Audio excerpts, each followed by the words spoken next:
বন্ধুগণ, আপনারা কি জানেন যে আজও তারাগড় পাহাড়ের ঠিক মাঝখানে ঝুলে আছে কয়েকশো টন ওজনের সেই পাথর, যে পাথর জাদুঘর যোগী জয়পাল আল্লাহর ওলি মিরাজ সৈয়দ হোসেনের উপরে নিক্ষেপ করেছিলেন।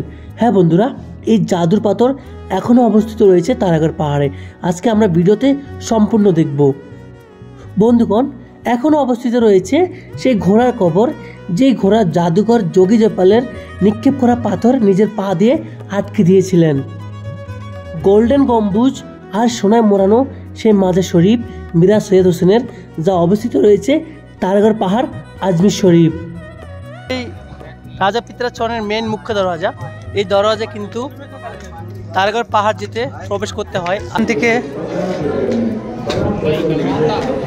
রাজা পিতরাজ চরণের মুখ্য দরওয়াজা এটা দেখতে পাচ্ছ। এখান থেকে আমাদের যেতে আসতে হবে। বন্ধুগণ, এখানে শুয়ে আছে এক লাইনে 30-40 জন আল্লাহর ওলি। আমরা তারাগড়ের উদ্দেশ্যে রওনা দেব এই অটোয় করে। 100 টাকা পার পে সিট আনাসাগর থেকে তোমাদের ভাড়া নেবে। এই যে এই অটো 100 টাকা করে পার পিস, একজন 100 টাকা করে নেবে। অটো রওনা দিয়েছে তারাগড়ের উদ্দেশ্যে, আর আমরা এই অটো করে তারাগড় পাহাড়ে যাব। কোনো কথা না বলে অটোর পেছনে স্ট্যান্ড ছিল, স্ট্যান্ডে দাঁড়িয়ে পড়লাম আর চারপাশের খুব সুন্দর দৃশ্য উপভোগ করতে শুরু করলাম। বন্ধুগণ, এত সহজে কিন্তু আজমির শহরে ইসলাম ধর্ম আসেনি। আমি এখন যাচ্ছি তারাগড় পাহাড়ে। আর তারাগড় পাহাড় খাজা গরিব নওয়াজের মাজার শরীফ থেকে 15 কিলোমিটার দূরে অবস্থিত। হ্যাঁ বন্ধুরা, গরিব নওয়াজের মাজার থেকে ডিস্টেন্স হলো 15 কিলোমিটার। বন্ধুরা, সোজা সরল পথ নয়, পাহাড় কেটে আঁকা বাঁকা রাস্তা তৈরি করা হয়েছে। আগে মানুষকে পায়ে হেঁটে যেতে হতো তারাগড় পাহাড়ে মিরাজ সৈয়দ হোসেন মাজার শরীফ জিয়ারত করার জন্য, কিন্তু এখন আর পায়ে হেঁটে যেতে হয় না। পাহাড় কেটে গোল গোল রাউন্ড করে তৈরি করা হয়েছে এই রাস্তা। বন্ধুরা, এই মাজার শরীফ এতটাই উপরে রয়েছে যেখানে পৌঁছানোর পর আপনার মনে হবে আপনি কোথায় আছেন। হ্যাঁ বন্ধুরা, আজমির শরীফ থেকে অনেক উপরে অবস্থিত তারাগড় পাহাড়। তারাগড় পাহাড়ে আপনি পৌঁছে গেলে পুরো আজমির শহর আপনি দেখতে পাবেন এক দৃশ্য বা এক পলকে। বন্ধুরা, যখন মিরাজ সৈয়দ হোসেন ইরান থেকে আসে ইসলামের ধর্ম বা ইসলাম প্রচার করার জন্য আজমির শরীফে, তখন আজমির শরীফের রাজা ছিলেন রাজা পৃথিবীরাজ চৌহান। কিন্তু এতটাই সহজ ছিল না ইসলামের বাণী প্রচার করা সেখানে, যেখানে রাজাই ছিল পৃথিবীরাজ চৌহান। হ্যাঁ বন্ধুরা, কিন্তু হাল ছেড়ে দেয়নি মিরাজ সৈয়দ হোসেন। একের পর এক দিনের কাজ করে গেছেন, ইসলাম ধর্ম প্রচার করেছেন। পরবর্তীকালে ওনাকে সামনা করতে হয়েছে পৃথিবীরাজ চৌহান ও জাদুঘর যোগী জয়পালের। বন্ধুরা, নির্মম অত্যাচার এবং বর্বরতা দিনের পর দিন শুরু হয়েছিল মিরাজ সৈয়দ হোসেনের উপরে। জাদুঘর যোগী জয়পাল নামাজ পড়া অবস্থায় মিরাজ সৈয়দ হোসেনের উপরে কয়েকশো টন উঁচু বড় পাথর ছুঁড়ে মেরেছিলেন, নিক্ষেপ করেছিলেন তার উপরে। কিন্তু উনি যে ঘোড়ায় সফর করে এসেছিলেন, সেই ঘোড়া তার পায়ের ঘটনা দিয়ে সে পাথরকে আটকে দেয় এবং মিরাজ সৈয়দ হোসেন তার দুটো আঙ্গুলি এবং হাতের চাবুক দিয়ে সেই পাথরকে আটকে দেয়। এখনও কিন্তু সেই পাথরে রয়েছে মিরাজ সৈয়দ হোসেনের হাতের দুটো আঙ্গুলের নিশানা এবং ঘোড়ার পায়ের নিশানা। বন্ধুরা, সব কিছু আমরা দেখব কিন্তু আজকে এই ব্লগে।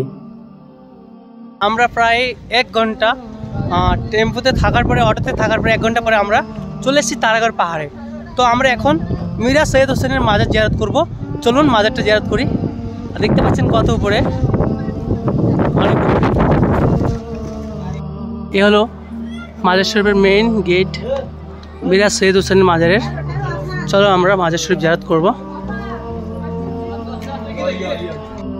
মাজার শরীফের মেইন গেট, আর আমরা মাজার শরীফের ভিতরে যাচ্ছি হজরত সৈয়দ মীরা হোসেন এর মাজারের দিকে।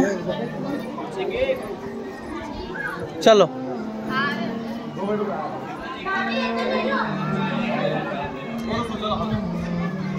উপরে অজুখানা রয়েছে, এখানে আমরা অজু করে নেব, পবিত্র হয়ে নেব, তারপরে আমরা মাজার দিকে রওনা দেব। এই যে এখানে অজুখানা, আর এটাই হলো সেই গোল্ডেন যেটা দেখতে পাচ্ছেন হজরত মিরাজ সৈয়দ হোসেনের মাজার। চলো আমরা মাজার শরীফ জিয়ারত করি এবং কি মাজার দিকে যাই।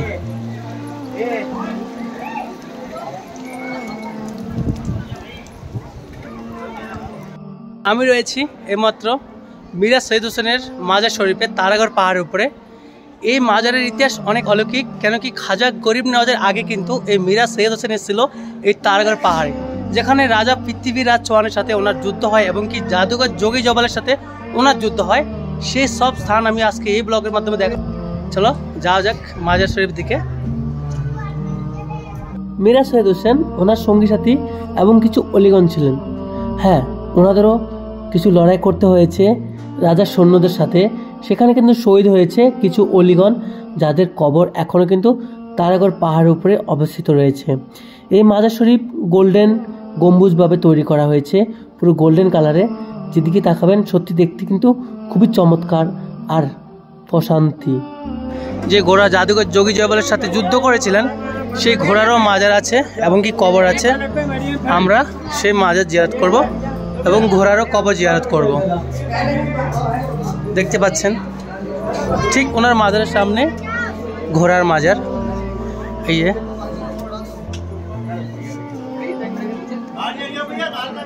হলো সেই মিরাজ সৈয়দ হোসেনের ঘোড়ার মাজার, এই দেখতে পাচ্ছেন।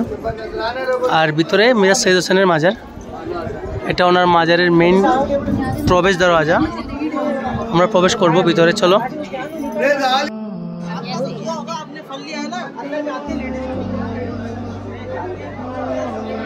মাশাআল্লাহ মাজার শরীফে দেখো, এটা ওনার মাজার শরীফ। বন্ধুগণ, এই যে দেখতে পাচ্ছেন আপনার চোখের সামনে, এটা কিন্তু মিরাজ সৈয়দ হোসেনের মাজার শরীফ। বন্ধুরা, আমরা তর্কে বিতর্কে যাচ্ছি না যে মাজার শরীফ জিয়ারত করা হারাম, শিরক বা গুনাহ। বন্ধুগণ, অ্যাকচুয়ালি আল্লাহর ওলিদের সহবতে আসলে অনেকের মন হালকা হয় এবং কি তারা সঠিক রাস্তা খুঁজে পায়, যেটা আমার জ্ঞানে বলে। বন্ধুগণ, মাজার শরীফে নারী পুরুষ একত্রভাবে সবাই আসে জিয়ারত করতে। আমার মন বলে এটা উচিত না। মাজার শরীফে পর্দা থাকা উচিত, 100%। কারণ সেখানে একটা কবরস্থান রয়েছে যেখানে মেয়েদের বা নারীদের আসা উচিত না। তাও কিছু ভুল মানুষ করে ফেলে, কিন্তু যারা ভক্তি শ্রদ্ধা নিয়ে মাজারে আসে, কিছু নিয়ম, কিছু মানত করা হয়, সেই সব পূরণ করার জন্য কিছু মা বোনরাও কিন্তু মাজার শরীফে প্রবেশ করে। কিন্তু আমরা সেই বিষয়ে কথা বলছি না, আমরা শুধু এটাই বলতে চাইব, মিরাজ সৈয়দ হোসেন একদিনে কিন্তু এখানে মাজার হয়নি, তাকে সহ্য করতে হয়েছে অনেক অত্যাচার। হ্যাঁ বন্ধুরা, যেখানে নামাজ পড়তেন সেখানে কিন্তু রাজার সৈন্যরা এসে বলতো আপনি এখানে নামাজ পড়তে পারবেন না। তখন মিরাজ সৈয়দ হোসেন প্রশ্ন করতো, আচ্ছা কেন আমি নামাজ পড়তে পারবো না?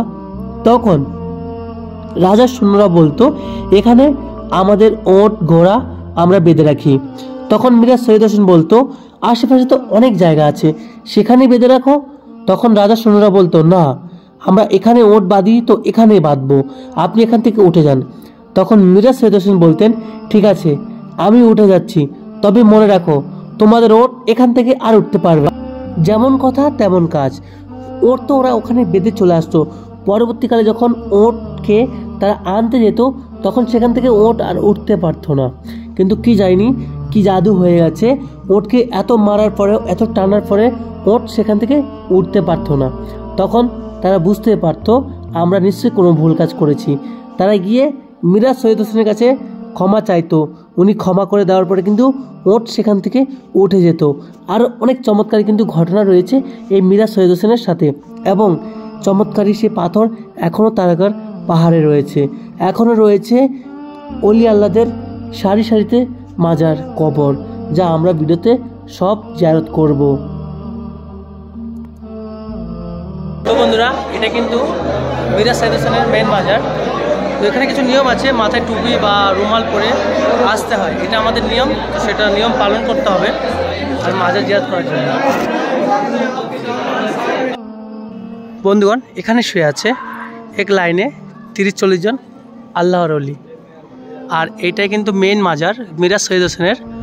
আর এরাই কিন্তু ওনার সাথী সঙ্গীদের এই যেখানে মাজার রয়েছে। এক সময় কিন্তু এটা ছিল রাজা পৃথিবীরাজ চৌহানের রাজপ্রাসাদ এখন কিন্তু মাজারে পরিণত হয়েছে।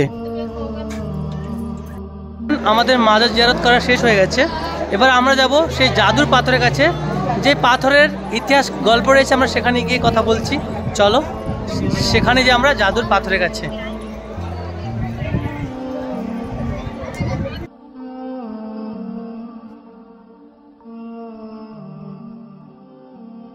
বন্ধুরা, আমি এই মুহূর্তে রয়েছি রাজমহলের সামনে।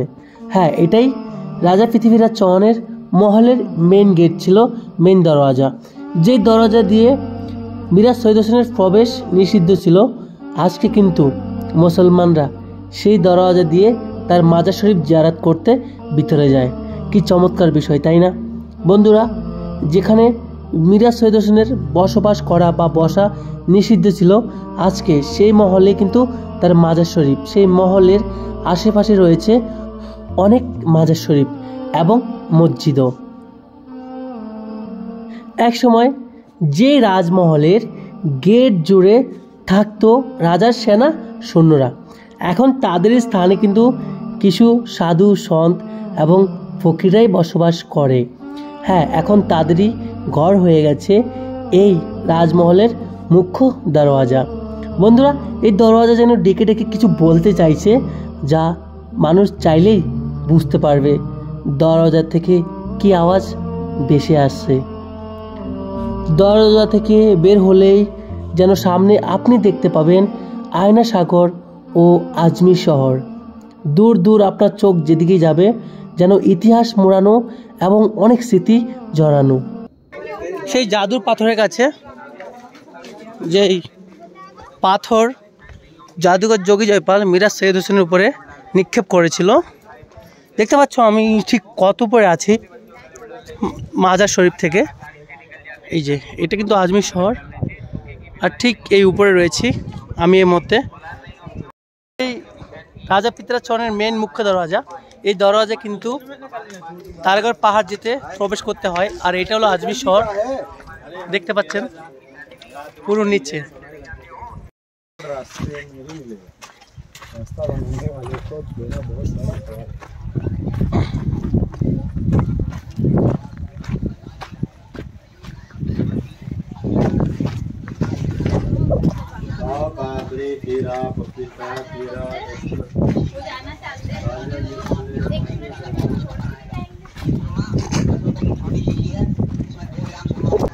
আমি পৌঁছে গেছি সেই জাদুর পাথর, যে পাথর মিরাজ সৈয়দ হোসেনের উপরে জাদুঘর যোগী জয়পাল নিক্ষেপ করেছিল।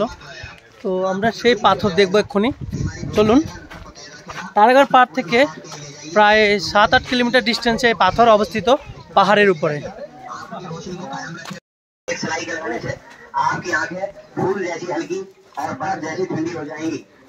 এখানে অবস্থিত রয়েছে সেই পাথর, যে পাথরের কথা আমি বলছিলাম এতক্ষণ ধরে। ফাইনালি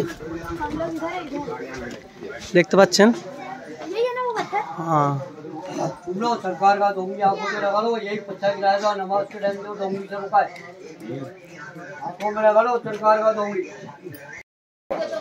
এটাই কিন্তু সেই জাদুর পাথর, যে পাথর পাহাড়ের মাঝামাঝি অবস্থিত রয়েছে।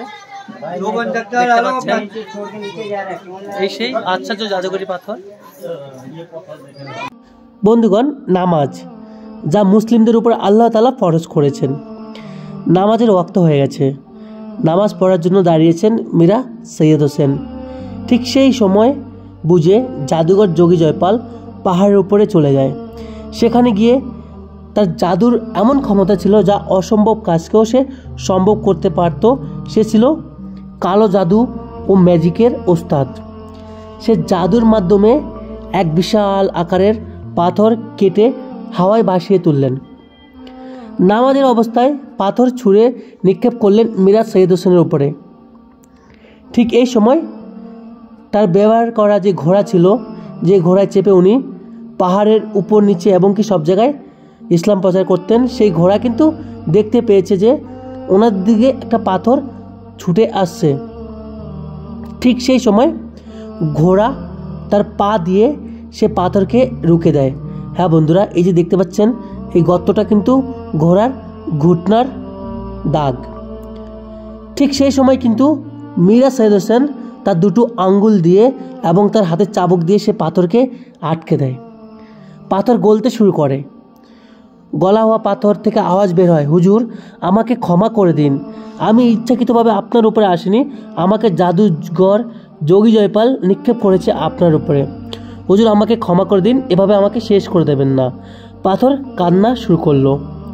তখন মীরা সৈয়দ হোসেন পাথরকে ক্ষমা করে দিয়ে বলল, আজ থেকে তোর ওয়াজুদ কখনোই মিটবে না, তুই এখানে স্মৃতি হয়ে থেকে যাবি দিনের পর দিন, বছরের পর বছর। যারাই আমার মাজার জিয়ারত করতে আসবে তার নিরূপ দর্শন হিসেবে তুই থেকে যাবি এই জায়গায়। যত ঝড় তুফান এবং বৃষ্টি আসুক না কেন তুমি কখনোই গলে যাবে না। সেই বলে তাকে দোয়া করলো আর পাথরকে বলল, আজ থেকে তুমি এখানেই তোমার অবস্থান, আর যারাই আমার মাজার শরীফে আসবে সবাই এক নজর তোমাকে দেখে যাবে, আর তোমাকে ছুঁয়ে যদি কেউ কিছু মান্নত করে তাহলে তার ইচ্ছা আল্লাহ তাআলা পূরণ করবে। বন্ধুরা, সেই নিরূপ দর্শন হিসেবে সেই জাদুর পাথর এখনও অবস্থিত রয়েছে সেই পাহাড়ের মাঝ বরাবর। জাদুর পাথর থেকে একটু নিচে এলেই আপনি দেখতে পাবেন হযরত শেখ সুলতানের মাজার শরীফ। হ্যাঁ বন্ধুরা, যে আল্লাহর ওলি যতটুকু চলতে পেরেছে ঠিক ততটুকু জায়গায় ওনার শেষ স্থান এবং মাজার হয়েছে। তাই উপর থেকে ঠিক নিচে পর্যন্ত অসংখ্য মাজার রয়েছে এই পাহাড়ের উপরে, যা আপনি জিয়ারত করতে পারবেন। এটা হলো পাক পাঞ্জাতন, এটাই আমাদের তারাগড় পাহাড়ের শেষ মাজার। ইয়া হোসেন নামে এই পাক পাঞ্জাতন তৈরি করেছে। আর এ হলো মিঠানিওয়ালা বাবা, যার মাজার একদম নিচে অবস্থিত।